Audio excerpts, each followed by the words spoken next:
The Grow My Cleaning Company podcast helps owners of cleaning companies just like you to grow your company and yourself so you can make more money and finally get the time and money freedom that probably got you into this business. Discover how to automate and create systems that allow you to grow like crazy without losing control. If you dig the show and want to show some love, subscribe, rate, and review on iTunes. It really helps. Enjoy the show. Hey, Cleaning Nation, Mike Campion here with one of our clients and / super cool guy, Manny Rodriguez.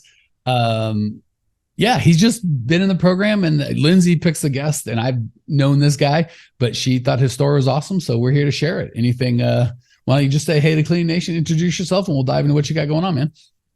Hey, Cleaning Nation. So my name is Emmanuel. I joined Mike's program, I would say about 6 weeks ago. Amazing. I have a commercial cleaning company here in South Florida, and just tremendous help. Cool. Well, I appreciate the kind words, but I'm dying to talk about you. You know, they know me. They know we're awesome. They don't give a crap. They're interested in you. So let's talk about you, brother. When you, and I know some of these answers, but I want to hear again, and B, I want to share with Clean Nation. So when you reached out for help, what was going on in your world that wasn't working? They're like, I want to change, and for whatever reason, I can't change this on my own. I need some help. Like, what was the problem? Yeah, man. So I definitely needed a second pair of eyes. I just really needed help developing a strategy, kind of dissecting my strengths, my weaknesses. Really somebody that was going to challenge me and hold me accountable and just really unlock the potential of what we could really do with cleaning companies, which is kind of something that it's not spoken much, because we hear a lot of people have cleaning companies, but how many successful ones do we actually hear of? So that was really huge, and that was one of the reasons why I kind of reached out to you guys, and tremendous help. So what are some of the things that you tried that didn't work? And then we'll kind of move in and what you're doing now that is working. So let's start with what you tried that, I don't say failed, but didn't get the result you want. Let's put it that way. Honestly, everything and anything. Everything. I've tried everything, and really that was primarily the main issue, because when you try everything without a strategy, you kind of just end up in a loop. When you try to do too many things at once, you get nothing accomplished. So that was really it. And I didn't really have guidance. So the issue was, I thought I was doing these things, but a lot of it, I wasn't doing it correctly.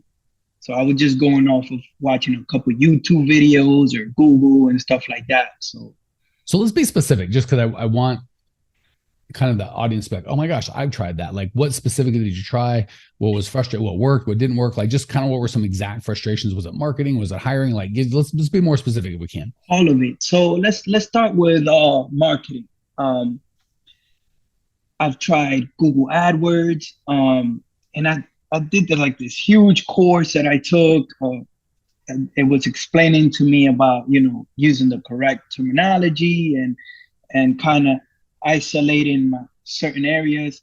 And it was just something that I was spending so much time on, and it kind of took away from the business. And as a business owner, small business owners, we try to do everything, primarily because the money isn't there, or we're scared to outsource because we feel that nobody can do it better than us. Nobody's gonna process the information how we want it to come out. So that was really one of my first setbacks, because I was just throwing money into Google ads and I was just losing money, and I didn't know what I was doing wrong. And you kind of get discouraged because now you spend all this money, and not only did you spend the money, you don't know how to fix the problem. So it's like you lost the money and you didn't come out with the right outcome that you projected. That was my first loss. And just everything else, the hiring process, what you teach just makes the hiring process so much easier. So usually for cleaning companies, there's two issues. You don't get enough clients, or you don't have the right people to do the jobs. And you have helped me with both, honestly. You have helped me with both. And the way that you taught us how to do the hiring has been instrumental in the way you communicate as a business owner with the people that are gonna be working for you and with you. So So huge win. let's kind of do a black and white then. If the hiring has been a big deal for you, what were you doing before, and why was that frustrating, or why wasn't that working? And let's talk about what you're doing now, so people can kind of be like, oh, I'm doing that. That's not working for me either. And maybe we can give them some hope to be able to do something that works for them. Yeah, absolutely. So when I first started, I would just focus on manpower. Hey, I need X amount of people to do the job. So I did everything and anything to grab anybody that came in my way. I remember when I first started cleaning restaurants, they were overnight, so it was almost impossible to find people. So I was putting up Craigslist ads on Craigslist, and I was getting people, but they weren't the right people. Um, I was talking to family and friends. I was putting stuff on my Instagram. Hey, kind of promoting that I needed help, and if anybody wanted to make a little extra buck on the side. Um, I wasn't even really reaching out to these people as a real job, and that's where I was. They treated me like that as well. So when you ask for help, generally I see that people are good. They are going to help you, but they're going to say, "Oh, this is just a side thing. You're going to pay me on the side." There was no structure. Is what I'm trying to say. So that went on for. Let me make an analogy and tell me if I'm feeling it right. I always like doing romantic relationships because everybody gets it and it makes sense in that. And then we apply to business. Like, yeah, that would make sense. So what I hear you saying is you were going to a couples retreat saying to ladies, hey man, I'd like to date. And they're all going, I'm not really interested in dating. I've got a guy. I'm not really interested. And you're like, or if they did, they were like a side hustle. It wasn't your thing. And it's like, or you could go to a singles retreat where all of them are like, I would like, so you went to a place where they weren't looking for a job, trying to be like, hey, are you interested in a job? And they're like, well, not particularly. Again, maybe not a married retreat, but the grocery store where, half the women are going to be married. Half of them are going to be, a portion of them are going to be too old, too young, dating someone else. Even the ones that are single and in the right age range, they're not really looking to get a dude. They're looking for cantaloupe, for God's sake. So when you're like, hey man, should we date? They're like, what are you talking about, man? I'm looking at soup. But if you went to, some sort of dating app, well, now these people are on that app because they're looking to date. So when you went to the place where they weren't really looking for that thing, and again, we talk about media, like right place, right message, right message, right media, you're in the wrong media and probably, I'm guessing, the wrong message, but we haven't talked about that yet. So you're like, I talked to friends and family like, hey man, want to work for, money? And they're like, well, I have a job and I'm kind of not really. Whereas if you just went to a job board where people are only there going, I would like to give you my time for some money, much easier sale. Am I oversimplifying, or does that make any sense? No, that makes perfect sense. I would have put it the same way. Wrong strategy, wrong place. Exactly. Absolutely right. Cool. So what you were doing was just, well, let me ask you a dumb question, not to judge, just because other people are probably not saying, you're very common. People are like, I'm trying quote unquote everything. It's like, well, why didn't you just, and I think they get weirded out about advertising. Like, oh, I can't put an ad in I was gonna say the paper because I'm 100 years old, but in Indeed or, whatever. What stopped you? Or did you try job boards, or did you just do kind of word of mouth? Well, I started with word of mouth, and the reason why I didn't go to any other place, for one, I just had started out, so I didn't really understand the structure. And for two, we play these little stories in our head.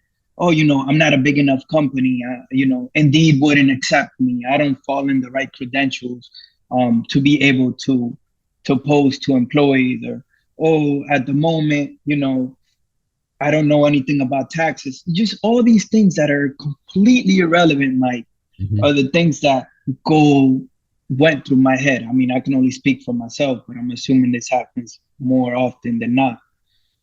So we hold ourselves back thinking we're small. So we start off doing things wrong from the very beginning. So when you have to switch, it becomes just a lot harder because you never had the foundation from the beginning. So now once you reach out for help, you have to start from the very beginning to kind of build the foundation to set you up for something bigger. So what I'm hearing you say is, and I don't want to put words in your mouth, so correct me if I misrepresent you.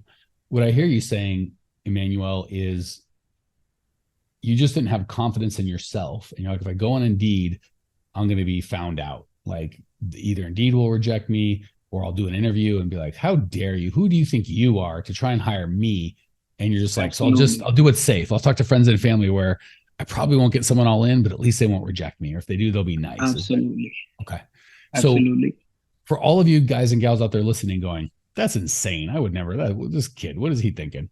I promise you, you've got not that exact belief, but there is some part of you going, how dare I be $1 million company? How dare I ask for enough money for my client? How dare I do a group interview? How dare I raise prices on somebody? How dare I fire an employee that's good but not great? There's a lot of, don't just look at Manny's like, oh, that doesn't make sense to me, so I'm going to judge that one, because we all have our own weird fears that Manny would look at and go, well, that's stupid. So I promise you, even if that exact fear of like, why wouldn't you do it Indeed? That's not scary, isn't yours. There are fears. And Manny said it perfect. There's a belief about himself that was flawed or certainly not helpful that just everything comes from. So again, I don't want to overstate, but I think part of the value we might have brought to you, Emmanuel, is just assuming you were going to be great. Like we looked at you and all we do is help owners of cleaning companies. So we're pretty good at knowing like who's okay or who's not. And maybe just giving you permission, like, yeah, you can hire. You're like, are you sure? I'm like, yeah, go ahead. And you're like, oh, okay. What about payroll? I'm like, we'll help you do that. You're like, oh, that's it. Like maybe just gave you some confidence and simplified it. So all the real things, there weren't really real things at the beginning. They're all made up. All the made up stuff, we just kind of went, that's not true. And you went, are you sure? And we went, yeah, we're sure. You go, oh, I guess I can hire then. Like, is that probably a little oversimplified? Is that how you experienced it, or am I totally misreading? No. So you totally got it right. And something I kind of want to retract and kind of go back to our situation and our relationship. Prior to everything, when I first heard about you guys, I used to listen to the podcast. And what was most appealing was that you guys uniquely focused on cleaning companies. So I realized from the beginning, I need to tap into this community of people that just do what I do. So it was a lot easier for me to accept your advice, because you're not teaching about, in general, how to be a better business owner. You're teaching us in our specific niche, cleaning companies. And that's what made trusting you that much more easier. Because, had I heard it from somebody else, the hiring process would have been like, yeah, but, you hire people for your lawyer agency or whatever the situation may be. You uniquely focus on cleaning companies. So it's kind of relatable. Hey, amazing people, you may have noticed we don't sell a dadgum thing on this podcast. We don't allow ads. The only ask I can ever have of you guys is if you dig the show, for you to spread the word and share so we can change as many lives as possible. Literally, it'll take you 5 seconds to give us a great review, and I can't tell you how much I appreciate you as a listener and value the gift of your kind words. Now, back to the show. So let me give you guys some bonus off-track coach or encouragement or help, and then we'll come back to Manny's story. So we hear that a lot. It's very common. Like, oh my gosh, do you guys just help owners of cleaning companies? Like wow, you know everything about our little niche.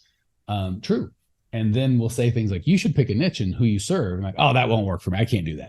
It's funny. I'm like, what made you invest with that? Oh, I love how you only serve owners of cleaning company. Well, you should only serve car dealerships or restaurants or retired people or, working moms, or like pick a niche. And like, oh, that doesn't make any sense. And then I go, what made you pick me? And you're like, oh, the niche was really good. You get the same thing with Facebook advertising. Oh, I couldn't do Facebook advertising. My people aren't on Facebook. I got it. How'd you find us? Well, I saw this Facebook ad that I thought I'm like, all right, just checking. So just keep that in mind, Cleaning Nation. So I want to make sure we get, because again, we get tens of thousands of listeners and we can only take a couple dozen into our program per month. So I want to make sure for the vast majority of people we can't take, they still get some value. So what would you say on either client attraction or employee attraction to someone that's just maybe not able to, we just can't take them or they're not a fit or whatever? What kind of value would you give them, knowing what you knew, where you were stuck and what you're frustrated with, and knowing what you know now? What would you say to Cleaning Nation at large it maybe could give as much value as possible? Very first lesson that you taught us that could help anybody right away is understanding yourself, understanding your core values. That's huge and easier said than done is probably what most people are thinking, but it's really not that hard. Um, just really understanding who you are and the people that you want to surround you with, people that you want to work with, and people working for you. You have to understand yourself and what's important to you, because once you do the hiring process or you have clients that don't relate to what's important to you and what your core values are, it just makes everything so much harder.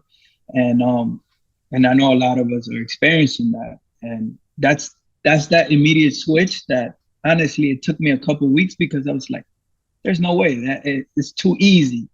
And sometimes the easy things are the things that are the most impactful.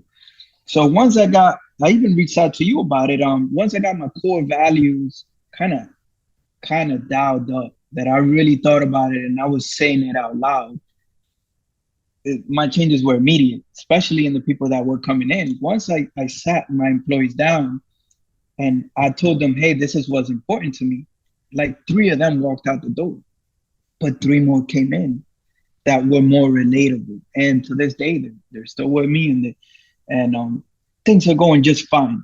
It's just, you let go of the things that you don't need. Stress-wise is also very, very beneficial. Let me tack onto that, and then I'm going to let Manny end the podcast as he sees fit. Core values is one of my favorite subjects to talk about, because I've used that for the last 15, 20 years for all of my companies. We've always had a culture that people are like, how do you build a team like that? Everybody seems to want to be there. And like, you all seem to have so much fun. I wish I could be a part of that. So even before I started coaching people, when I was speaking, people would come to me like, how do you do that? Show me how to do that. So I want to encourage Cleaning Nation, all the stuff that you're hearing definitely needs to be done, whether you get a coach or not. Right. So the reason I mentioned earlier with Manny, hey, was it just getting permission? Just me telling you, like, it's okay, you can do this. Obviously, when you have a coach that's good at it and you pay them, you're going to pay a little more attention when you've paid, but you can still do that. You can still find someone in your life to encourage you and hold you accountable. And really didn't even need a business coach, just a friend that could come to him and be like, what is it you really want, Manny? I want to clean. I want to have this. I want to have that. Okay, well, if you're going to do that, futzing around with like asking friends and family and posting Facebook ads and on Instagram and stuff, is that really going to get you your goal? No. What's gonna? Well, I probably need to make an ad. Like, again, coaches are great, but if you're not going to do that, you still get the help, right? And when it comes to your core values, we have a process to walk people through and a bunch of it. It's great, but don't be like, well, if I'm not going to get help from growing my cleaning company, then I'm just not going to do my core values. Like, you can do, I figured this out on my own. So I want to encourage you guys. The core values or culture is probably the most basic thing we teach. It's the first thing for a reason. It's the foundation for everything. And it's the most advanced thing that we teach.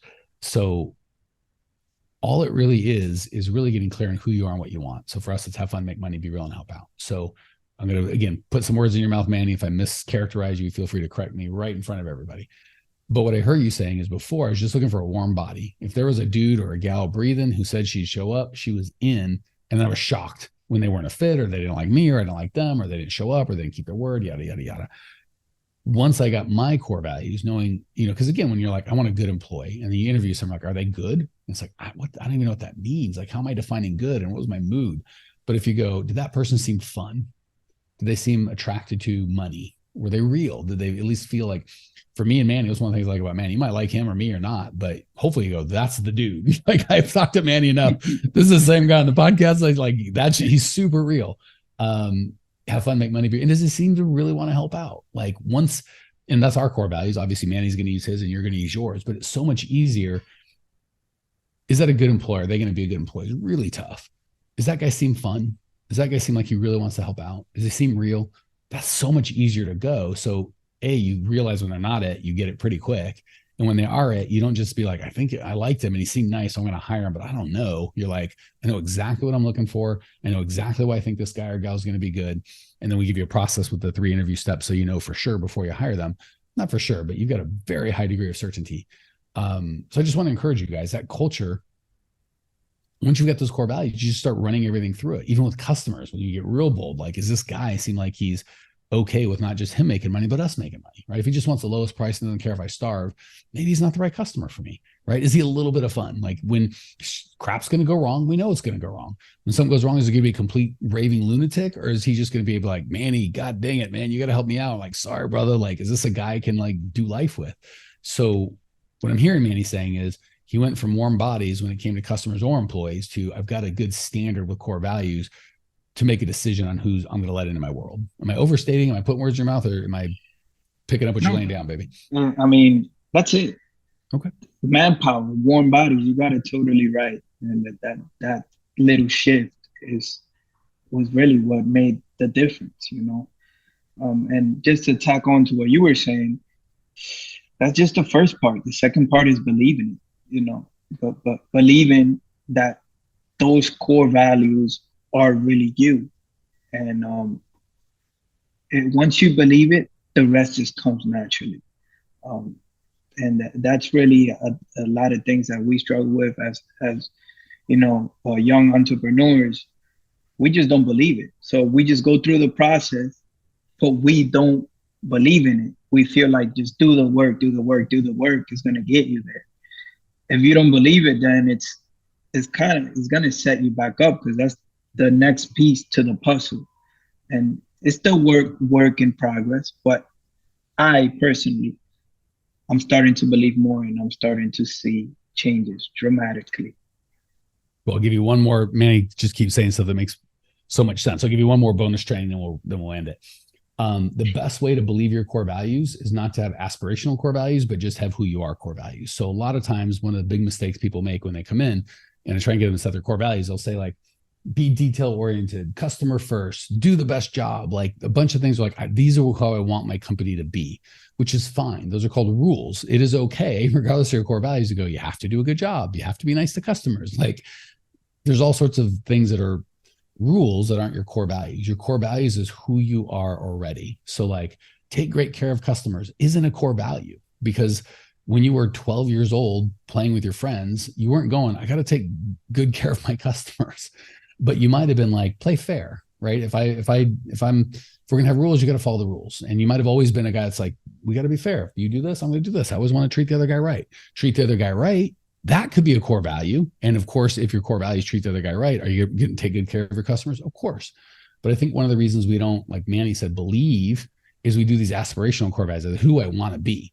Like if you think of my core values, they're not really client attractive. Like be the best coach, help people win, change people's lives. Like these would be, if I was trying to like think of core values that would attract you guys to be like, oh, he's a good coach, I want him. They would be like that. Have fun, make money. Like I'm telling you, I want to make money. Well, how the heck am I supposed to make? Well, I'm taking it from you, or I'm not taking it, but that's my customers. Like we all want to make money.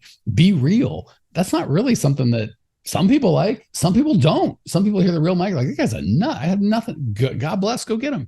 So the best way to really believe your core values is be like who you are, not who you want to be. And Mike, so just to help you, my core values have been the same for the last 15 years, 4 or 5 businesses. They've all been the same because it's who I am. So I don't have to be like, oh, when I own this business, these are my core values. But when I own that business, I have this other core value. It's the same dude. So I've had wild car dealerships, construction companies, coaching, yada, yada. Core values have always been the same.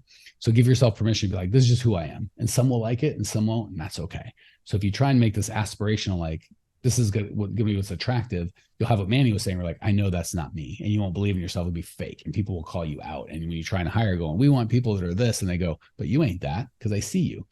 It's tough. But for me, for better or for worse, I think people meet me and they go, dude does like having fun. And he really loves helping people make money. He loves making money himself. He's super real. The guy on the podcast is the same guy all the time.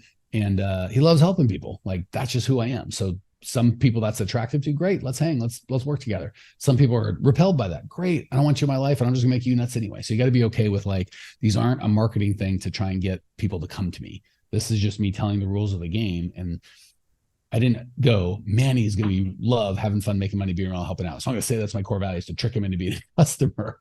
I was like, this is who I already am. If I say it really loud, people that are like, I vibe with that, that's my kind of deal, will just show up naturally. And people that don't will be like, I don't want any part of that, which is equally great. Okay, sermon over. Anything to end it with, Manny? That's it, man. Just a little bit words of encouragement to anybody that's seeking help. I definitely recommend starting with this podcast, because there's going to be a lot of people on here that are going through the same problems that you are, and just being in the community and just listening to other people's problems makes you aware of where you're lacking and where you need to work on.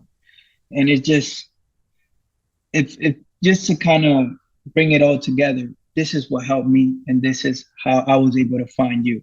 Listening to other people's problems in the podcast was huge for me, and to make the decision and grow.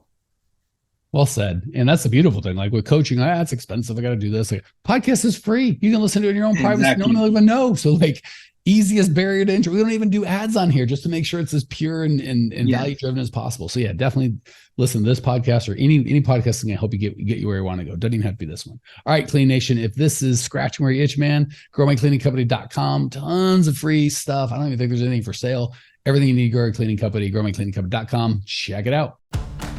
Well, here we are, the end of the podcast, and you made it. Great job.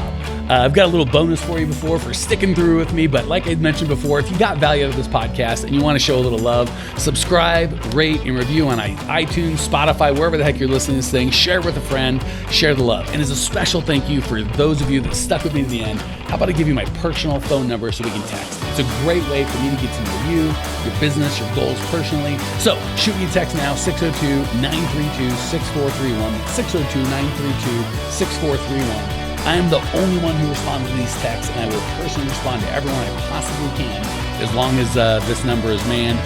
Don't know how long we're going to keep this at the end of the podcast, so grab it now, 602-932-6431. Give me a text, say hey, can't wait to meet you.